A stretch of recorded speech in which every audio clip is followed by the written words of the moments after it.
Hi there, it's Ron Gula from Gula Tech Adventures. In this week's VC 101 video, we're going to talk about 5 tips that you can have as a tech startup founder for creating with and growing and managing your board. Now, at Gula Tech Adventures, we are investors in several dozen companies. Myself, our team, we are board members, board observers, company advisors for a wide variety of our portfolio companies. And we've seen a lot of things that work and some things that don't work or missed opportunities that founders could have. Not necessarily in our portfolio, but we get pitched a lot and we talk to a lot of other of our venture capital co-investor friends. So tip 1.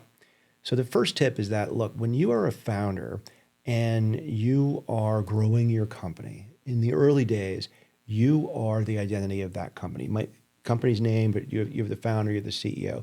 You would sort of live and breathe that company. But the thing that we try to tell people is like, look, if you're going to be successful and you're going to grow your company, if you're going to get acquired someday, go public someday, try to get into really interesting contracts with service providers and international sales, you're going to have the growth and scale and sophistication, probably to attract investors, to go public, like I said, and so on. So a lot of times the founders don't realize that the company is another thing. It's a separate entity. It's almost like a legal person. And a lot of times these founders don't realize that if they're the CEO and the founders, that this other thing over there can exist without them. And it's this mindset that a lot of founders have a hard time sort of letting go as they scale up.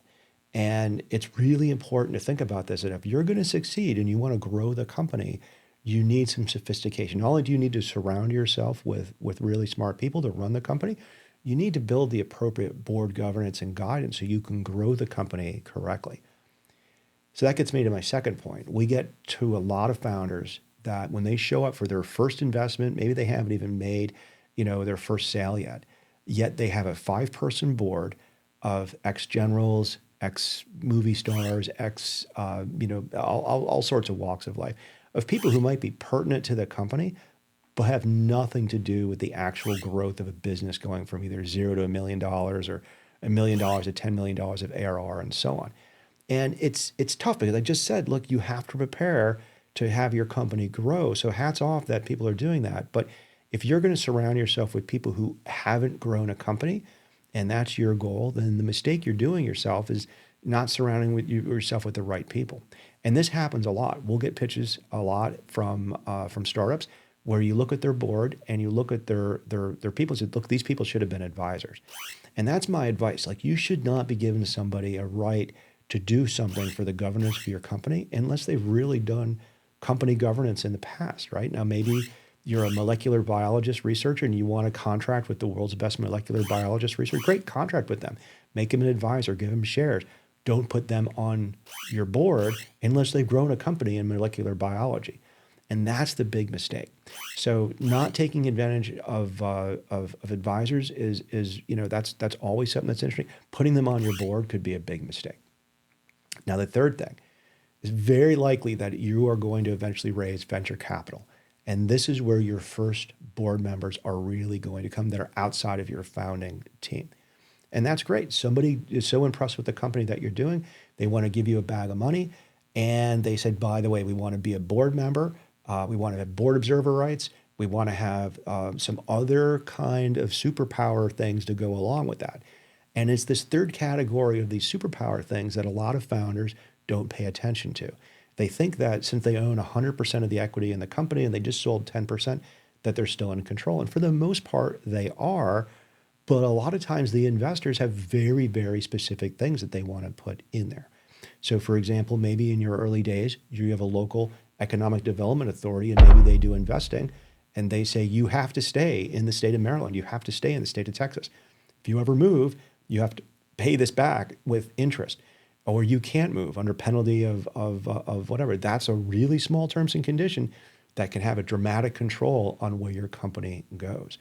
Another thing that you should think about from a superpower point of view is maybe the venture capital people invested at a very, very attractive rate, something that was way above market, but their term was, if you ever raise money, we want to have non-dilutive rights. They never want to be diluted down, or they want to be able to co-invest with the new investors and always maintain the control of their companies.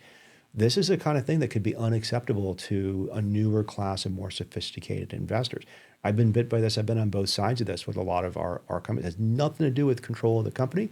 It has everything to do with control of how the venture capital terms are written. And I've seen a lot of companies kind of get torn apart by it, and I've seen other investors kind of protected by it. So the third thing here is just remember that venture capital investors, it's not just equity in the company, it's the ability to have some a little bit more control, just again with the terms and whatnot. Now the fourth thing is we kept talking about increasing your board. I think you need to manage board size. Every time you raise money, it should be an opportunity to remake the board. And if you have the ability to remake the board without raising a new injection of capital, you should think about that. What is the optimum size for a board? In my world, it's 3. I'd want a founder, CEO. I'd want somebody who represents the investors, and I'd want somebody who represents the independent sort of voice of the customers, the employees, that sort of thing. That almost never happens, right? Usually what happens is you get 5, some combination of those 3 things spread across 5 different board seats. Now, do boards get too big? Yeah, some of my companies, there's like 8 or 9, there's almost 10 people. If you start counting board observers, you get 15 or so. Now, there's nothing wrong with having a lot of board observers. If you've got a lot of money in the company, you should be transparent to those people. But it could mess up your meetings. It could be something worth thinking about. But more importantly, if you're remaking the company because you're doing another round and you're going to restructure your capital debt, you're going to restructure your cap table, why not restructure your board? And more than once, I've seen companies, not take advantage of this, and they drag along some investors they don't even want to bring to board meetings. They drag along board observers that they don't get along with, but yet they don't have the ability to really think about this and say, hey, look, I found a great new investor. They want to write a great big check. They have a lot of confidence in us and the team. Let's remake that board. And a lot of times I think CEOs and founders are just, man, they don't want to sort of, kick somebody off of a board. It's happened to me. It's okay, right? If we've done our job as investors and the company goes to the next level and you have a new, more sophisticated investor to come in to help you do that, it's on them now, right? Just riding shotgun on that is not something that most investors, want to do. All right, so that was 4th thing. Now the 5th thing, I've talked about this already in our CEO communications video. I'm going to bring it up again here. If you have a board and these boards are going to have all these different people from all these different walks of life, they should be on message with your company positioning, your company technology, your sales, and all that stuff. And you would think that going to a board meeting, that you would have the ability to kind of get your board on message. It's often never done like that, right? Typically you talk about KPIs. I'm going to do a whole nother video in the near future on how to run board meetings. But a lot of times, if you're running a board meeting right, you're talking about KPIs for your strategy. And it's not necessarily the same thing as knowing, the 5 or 6 reasons why this new version of a product is more competitive than the nearest competitor. So spending time with your board members, making sure that they have the ability to articulate your value proposition, talk about your company from a fundraising point of view, and even just talk about, what your company's doing for the country, the local economy, and that sort of thing. That's a lot. And, trying to make sure that they are on message so they can amplify your message. That's one of the big missed things I've always seen.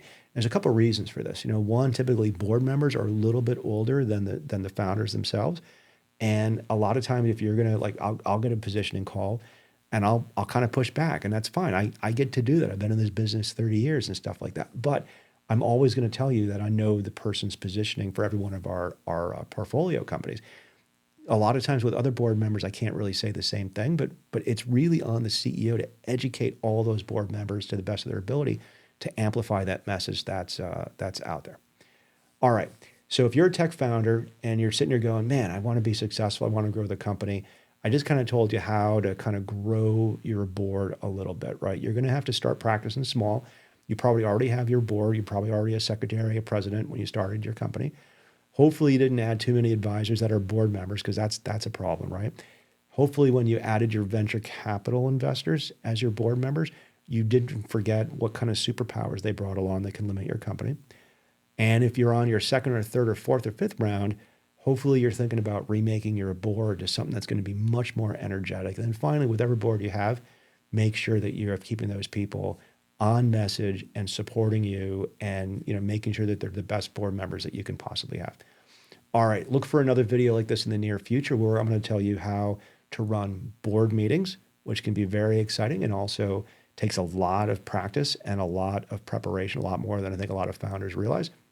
But in the meantime, if you like this, give us a like here on YouTube, follow us on LinkedIn, and thanks again for watching this video. Good luck building out your board. I'm Ron Gula. Have a great day.